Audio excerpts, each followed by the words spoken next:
Paulo falou na semana passada que ia dar continuidade a uma passagem parecida com a da semana passada, né? Então, essa passagem está no Evangelho de Marcos, no capítulo 8, no versículo 22. A cura do cego de Betsaida. Quando chegaram a Betsaida, algumas pessoas trouxeram um cego, pedindo-lhe que lhe tocasse nele e o curasse.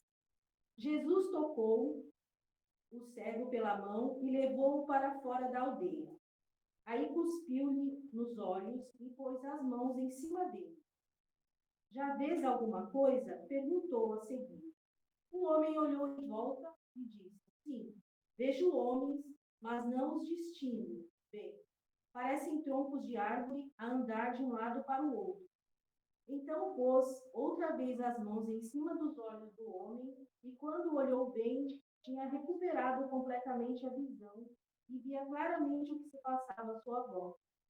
Jesus mandou-o para casa, para junto da família. Não passe sequer pela aldeia, recomendou. Essa passagem, ela pode passar despercebida por muita gente, por vários oradores, por vários palestrantes.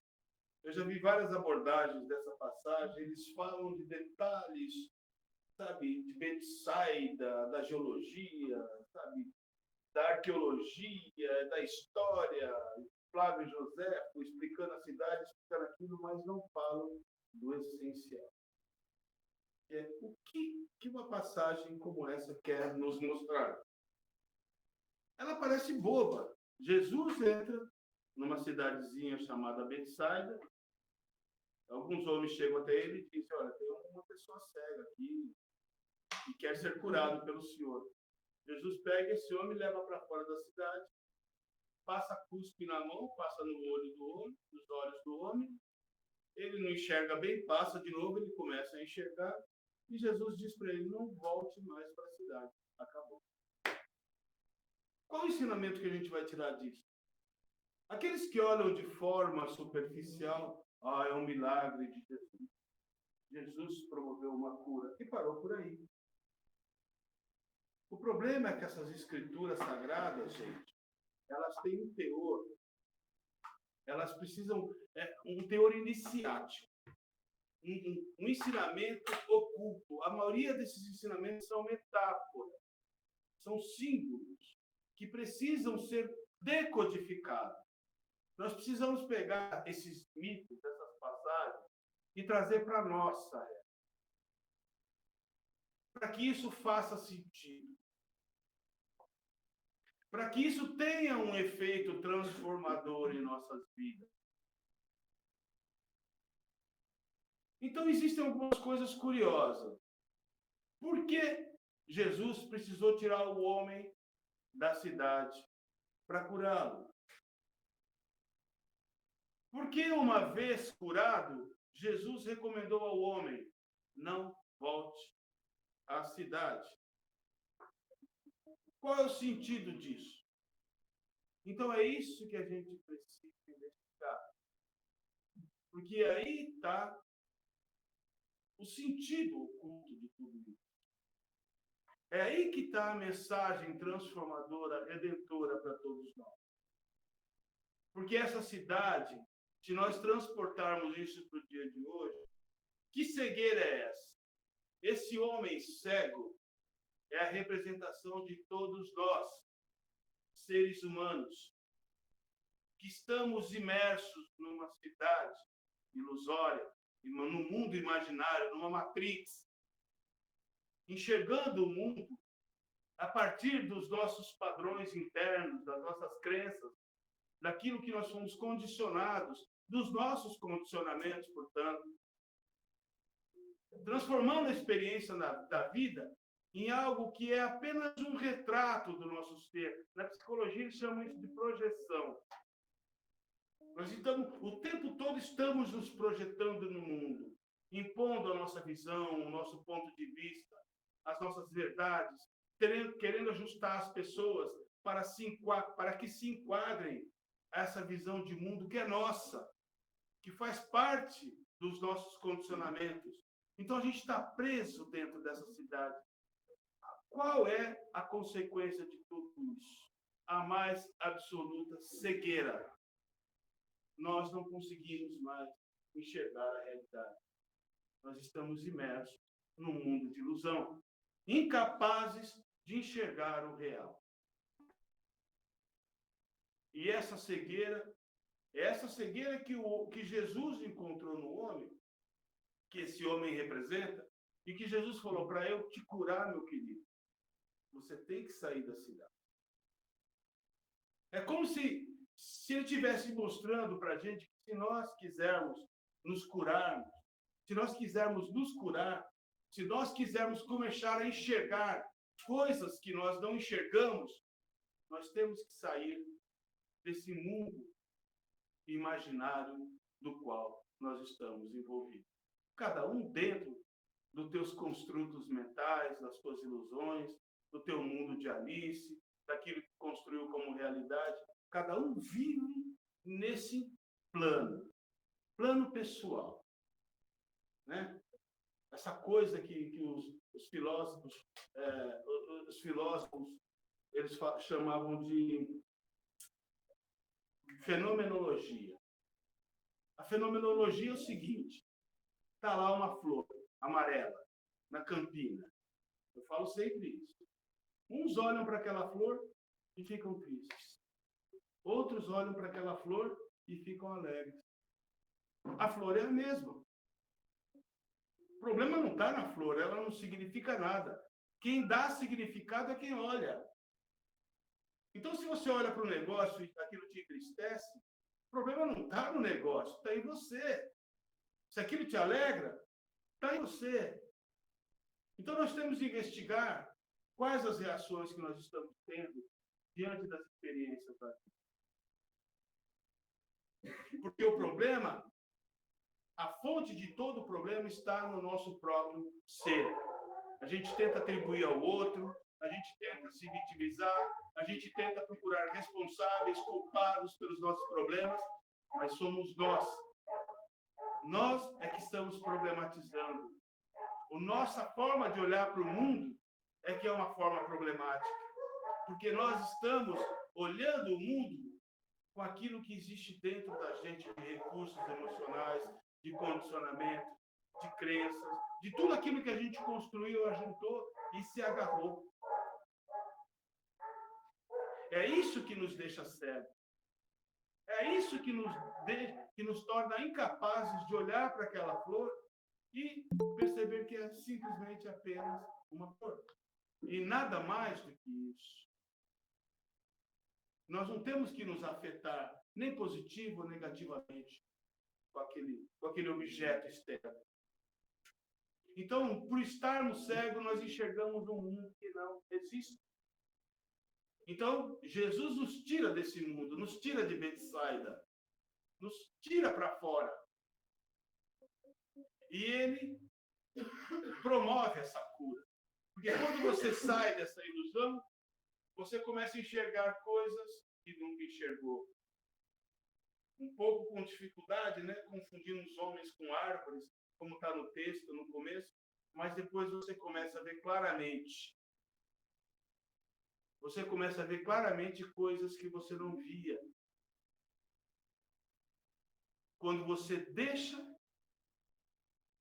essa identificação absurda que você tem com esse mundo ilusório no qual você está imerso. Então, Jesus tirou você desse mundo, trouxe você para a realidade. E qual é a recomendação que ele faz depois que ele cura o rapaz? Não volte mais para a aldeia. Ou seja, né? Você saiu da matrix, você saiu dessa ilusão, você conheceu a realidade, você encontrou o autoconhecimento, você se autodescobriu, você percebeu a verdade, você deixou de ser orientado por emoções, por desejos, por uma série de coisas que configuram esse personagem, que nós chamamos, a psicologia chama de ego, que está preso dentro desse mundo imaginário, dentro desse mundo de Maia, dentro dessa matrix. Você destruiu ele. Você descobriu o seu eu superior, o seu eu verdadeiro, aquele que é capaz de enxergar a realidade, enxergar o mundo com as cores que ele tem, as pessoas como elas são, sem transformá-las num problema, sem querer que as pessoas mudem ou se ajustem para que possa ficar confortável para você e que você possa viver bem. Não. A responsabilidade pelo meu bem-estar, pela minha felicidade, não depende do outro, não depende do mundo, não depende do que acontece, depende de mim. Depende de mim, única e exclusivamente. Esse texto nos mostra, portanto, que todo problema acontece, se resolve e termina única e exclusivamente dentro da gente, nunca fora. Ah, mas eu não consigo pensar dessa forma. O problema é seu. Se você ainda não tem a compreensão disso, vai continuar ainda na cegueira. Vai demorar, cada um no seu tempo. A manga só cai do pé quando está madura. Se você não está maduro ainda para compreender isso, por isso que Jesus dizia: aqueles que têm ouvidos para ouvir, ouçam. Tem pessoas que ainda são incapazes de compreender isso. De compreender que ela é o problema. Ela é o único problema que ela vai passar a vida inteira enfrentando. Não é o marido, não é o filho, não é o vizinho, não é o chefe, não é o companheiro, não é o irmão, não é o cunhado, não é ninguém. É você. Se o outro é um problema para você, é porque você problematiza. Você é incapaz de aceitar o outro como ele é.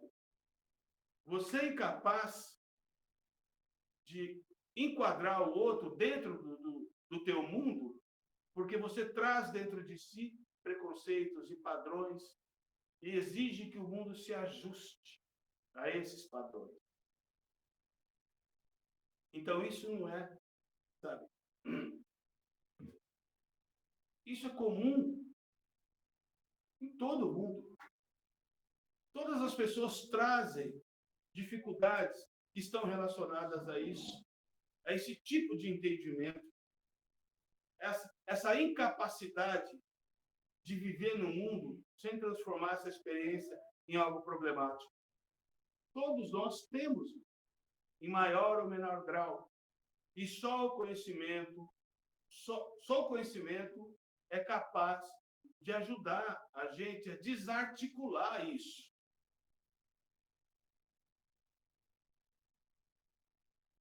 Vocês querem saber qual a maior dificuldade do homem? Não é nem o outro. Não é nem aceitar o outro, conviver com o outro. A maior dificuldade do ser humano é conviver consigo mesmo. É aceitar-se. É aprovar-se. É olhar-se no espelho e perceber, não, isso aqui não se ajusta aos meus padrões internos, aquilo que eu gostaria que fosse. Não estou satisfeito. Não gosto de mim do jeito que eu sou. Não, isso daqui não é socialmente aceitável. Eu queria uma coisa melhor. Não, essa condição que eu tenho não é uma condição boa. Eu queria estar numa condição muito melhor. Eu merecia estar numa condição muito melhor. Então você já começa a olhar para fora e aí você começa a entrar em conflito com essa realidade. Porque esse conflito com a realidade gera o quê? Sofrimento. O que é o sofrimento? É uma desconexão entre a sua expectativa e o real. Você está desconectado da realidade. Você não aceita. Aí você fica se refugiando no mundo imaginário de sonhos, de ilusões. E passa a vida dentro dessa instância que não existe. Que foi criada pela tua imaginação só, única e exclusivamente, para que você pudesse, de alguma forma, imperar, viver e se realizar. Então a gente vive nessa loucura. A gente vive de forma insana, tentando realizar aquilo que já é realizado. Porque se você tiver o autoconhecimento necessário, se você se autodescobrir, se você saber o que existe dentro de você, na tua essência, você vai perceber que você não precisa ser nada mais além daquilo que você já é. Você não precisa ter nada mais daquilo que você já tem. Você já é realizado.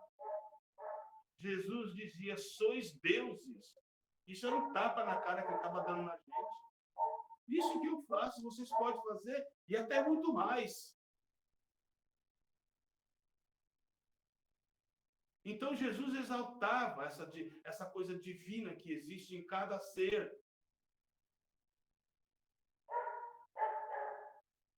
Ele nunca condenou ninguém, ele nunca julgou ninguém. Isso é coisa nossa, de seres humanos. Nós é que julgamos, condenamos, nós é que temos preconceitos. Nós é que estamos cheios de razões, de valores, de crenças. Porque a gente vive a vida do intelecto. O intelecto é um acervo de crenças. A gente não vive a vida da consciência. A consciência é simplesmente saber. É saber que eu sou. Né? Eu sou. Eu já sei de tudo quando eu sei que eu sou. O eu sou implica na existência, na eternidade e na bem-aventurança. Essas são as prerrogativas, esses são os atributos daquilo que eu sou. Vocês acham isso pouco? Alguém que é eterno? Alguém que é a própria existência? Está aqui, ó. Eu sou a própria existência. Eu sou um ser eterno. Eu sou um ser bem-aventurado. Essa é a definição do ser. No hinduísmo, eles chamam de Sat Ananda, que é existência, consciência e êxtase. Essa é a definição do ser que está nos Vedas. Vocês acham que é pouco? Jesus dizia, eu e o Pai somos um. Ora eu estou no Pai, ora o Pai está em mim. Jesus alcançou o entendimento do que ele é. Buda dizia, a diferença entre eu e vocês, queridos discípulos, é que eu sei que sou Deus. E vocês apenas não sabem ainda. Então, nosso problema é a ignorância. A gente sofre porque somos ignorantes da nossa verdadeira natureza. A gente está vivendo a vida de um personagem. Um personagem que a gente criou aqui, ó. Nesse universo de desejo, de sonho, de crenças. É uma coisa do intelecto. A gente está identificado com um ser, com um falso eu criado no nosso intelecto. A gente não sabe o que é. A gente está distante ainda. Essa cegueira que Jesus encontrou no cego de Betsaida. Então venha, saia desse mundo, saia dessa cidade, saia dessa realidade, venha para fora. Aí o homem começou a enxergar. Está enxergando agora? Então não volte mais para lá. É este tranco que a gente está precisando levar. Para começar a enxergar coisas que são óbvias e que a gente não enxerga ainda. A gente está cheio de ódio. E o ódio é o pior sentimento para se carregar, viu? O ódio ele é culpado por todas as doenças que a gente traz. Por tudo aquilo que não funciona na nossa vida, está ali, ó. Essa energia do ódio. Então a gente tem muito que buscar. E não é só buscar as coisas do mundo, não, que são importantes. Temos que buscar, sim, mas principalmente buscar espiritualizar-se. O desenvolvimento da consciência é o desenvolvimento espiritual. É o entendimento da sua verdadeira natureza. Isso vai nos tornar pessoas poderosas. Não o poder do dinheiro, das conquistas materiais, o poder pelo poder, né? Alcançar os píncaros de glória desse mundo. O que adianta eu ganhar o mundo inteiro e perder a minha alma?